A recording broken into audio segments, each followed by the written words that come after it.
Hindi pala kayo mahilig manood ng movie. Kasi mahilig ako manood ng, alam niyo yun, yung movie na thriller siya, na medyo may pagka-horror siya, ganun.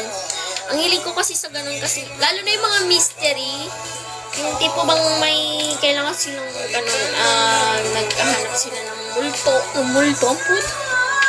Parang ganun. Opposite side ako ni Yuran talaga.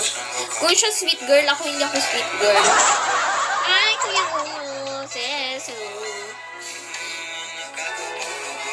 Mahilig ako manood ng ganun. Tapos, meron pa yung ako, demonyo ako na, ang kulit-kulit ko na parang, ganun ako, ang kulit-kulit kong tao. Kaya parang pag kunwari, di ba, may kasiyahan kayong Hi, Rusty, kung water, may kasiyahan kayong magkakaibigan. Tapos bigla kang kumulit sa may inuman. Syempre, dati kang makulit. Tapos nakainom ka ng konti, sabihan ka na nilang lasing na ako. Kahit naman makulit ako, kahit hindi naman ako lasing. Di ba? Wrong, ang tawag yan? Wrong yung nila sa akin. Parang hindi nyo ako kaibigan, parang hindi nyo naman alam na makulit talaga ako kahit hindi ako lasing. Meron yung yun si Ces, asan na yun si Ces? Nandito pa si Ces. Si Ces, yun kasi kasama, kaibigan ko talaga yun, as in person. Uy, casualist. Tapos, biglang, syempre, may kasiyahan kaming magkakaibigan. Lang naman, konti-konti lang. Hindi yung super hard, and sa may bahay lang, hindi siya usually dun sa may labas, gano'n, sa bar, gano'n. Hindi kami nagbabar, no. Parang gano'n. Pero sa may bahay lang.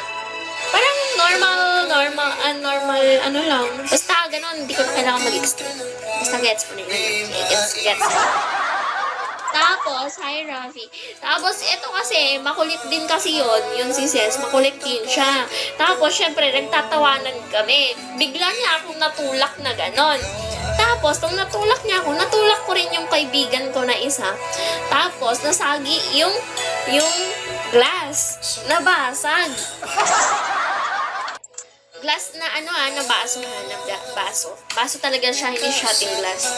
Nabasag siya, besh. Tapos pinasabi nila sa akin na ako daw yung magulo. Hindi naman ako yung totally magulo. Ako ba yung nanulak? Hindi ko talaga matanggap yun noon. Nakasalanan ko daw.